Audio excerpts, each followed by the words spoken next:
बिस्मिल्लाहिर्रहमानिर्रहीम। अस्सलाम वालेकुम। Welcome back to my channel.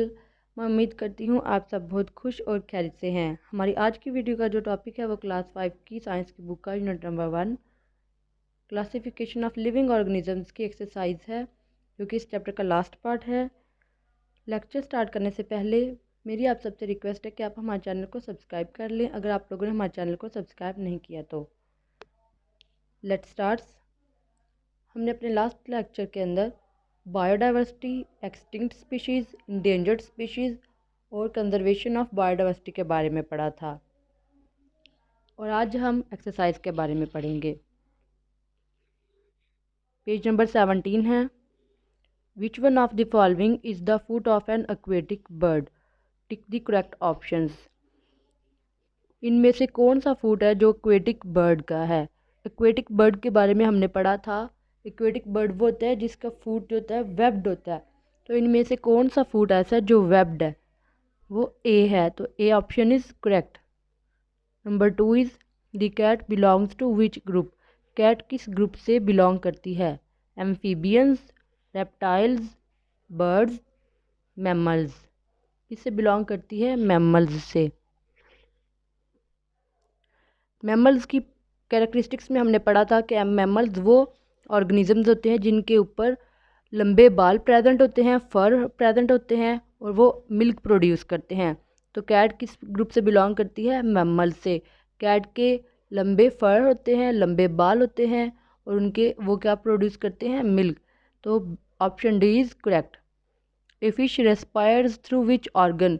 Fish किस ऑर्गन से सांस लेती है? Gills, lungs, air sacs, skin. Gills से। What is the number of cotyledon in a gram seed? Gram seed क्या होता है? चने के बीज के अंदर कितने कॉटिलेडन्स प्रेजेंट होते हैं?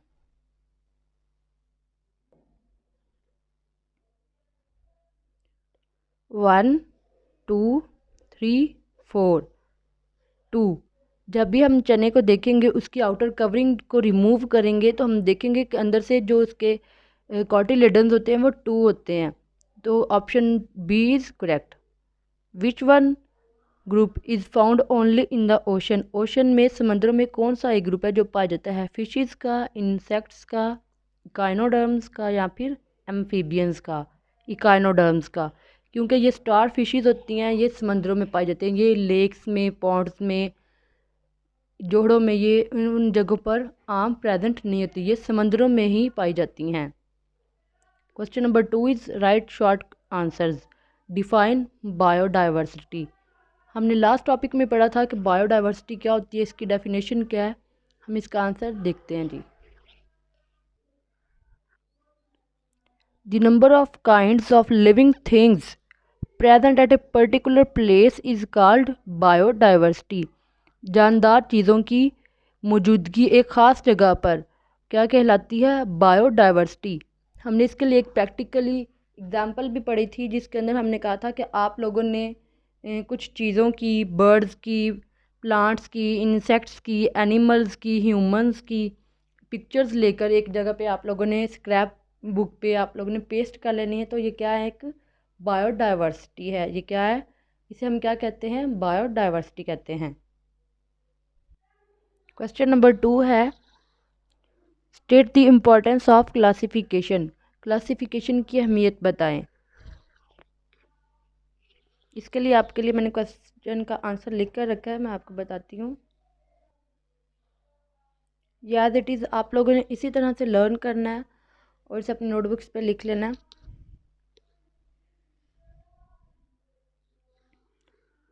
Due to classification we can determine the similarities and differences among organisms due to the structure and other characteristics of organisms.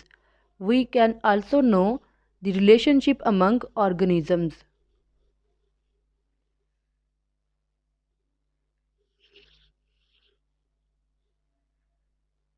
इसी तरह से इसे लर्न करना है, और ये आपके लिए क्वेश्चन का टू द पॉइंट आंसर है। Question number 3 is write the differences between worms and insects, amphibians and reptiles. Worms और इंसेक्ट्स के दरमियान हमने डिफरेंस बताना, उनके दरमियान जो फ़र्क है उनको बताना। एम्फीबियंस और रेप्टाइल्स के दरमियान जो फ़र्क है इसको बताना है। जब भी हमें डिफरेंस के बारे में पूछा जाए तो आप लोगों ने इसे हमेशा मिड में मार्जिन लाइन ड्रा करके लिखना है, ताकि पता चले एग्जामिनर को भी और आप लोगों की भी। अभी से प्रैक्टिस होगी तो बड़ी क्लासेस में जाकर आप लोगों को आसानी होगी। ठीक है, आप लोगों को राइटिंग का एग्जामिनेशन का जो पैटर्न होता है उसका पता चलेगा। आप लोगों ने इसे मिड में मार्जिन लाइन ड्रा करनी है और इसे फिर लिखना। Answer is worms and insects. Worms are soft-bodied animals. Insects have jointed legs with 3 pairs. Point number 2 है the body of some worms is divided in segments. For example, earthworms and tapeworms. The body of insects is also segmented and body is divided into 3 parts: head, thorax and abdomen. हम ये सब कुछ और ये points जो reading में पढ़ चुके हैं। अगर आप लोगों ने मेरी वो वीडियोस नहीं देखी तो इसका लिंक मैं डिस्क्रिप्शन में ऐड कर दूंगी, आप इसे वहाँ से देख सकते हैं। हमारे पास नेक्स्ट है एम्फीबियंस और रेप्टाइल्स के दरमियान difference. They can live in on land and also in water. Reptiles हैं, they are called creeping animals. Reptiles जो हैं वो क्रीपिंग एनिमल्स कहलाते हैं। Point number 2 is their skin is moist and loose. इनके जो स्किन होती है वो नमी वाली और लचकदार होती है। There skin is thick, course and dry. इनकी जो स्किन होती है वो सख्त, खुरदरी और खुश्क होती है।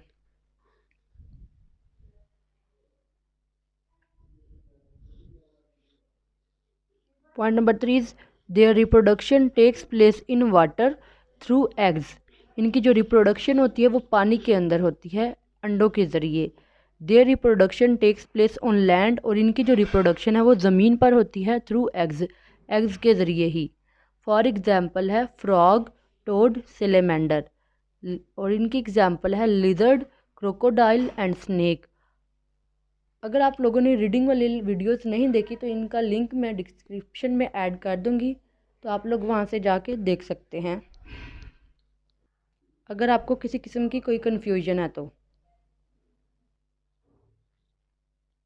Question number 4 is what is the similarity between fungi and animals. Animals और फंजाई के दरमियान क्या सिमिलैरिटीज़ हैं, उनके दरमियान कौन सी ऐसी खुसूसियात हैं जो एक जैसी हैं।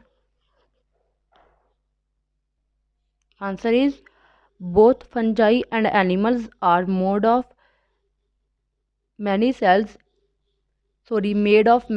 है।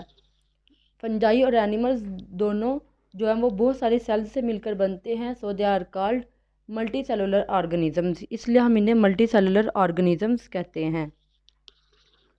Both fungi and animals do not have chlorophyll. Animals और फंजाई के पास क्लोरोफिल प्रेजेंट नहीं होता, उनके पास क्लोरोफिल मौजूद नहीं है। क्लोरोफिल क्या होता है? क्लोरोफिल एक ग्रीन पिगमेंट होता है जो पौधों में पाया जाता है, प्लांट्स में पाया जाता है, जो उनके लीव्स को, उनकी क्यूटिकल को, उनके जो स्टेम होती है उसे ग्रीन कलर देती है।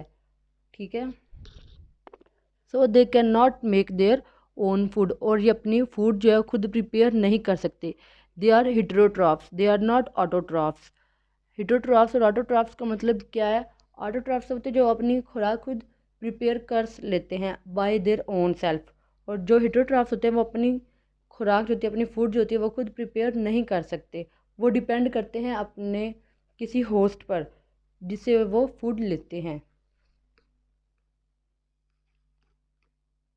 Last question is question number 5। Write one characteristic and one example of Monera and Protista. Kingdom Monera और किंगडम प्रोटिस्टा की एक एक एग्जाम्पल के साथ इनकी कैरेक्टरिस्टिक्स को राइट करें।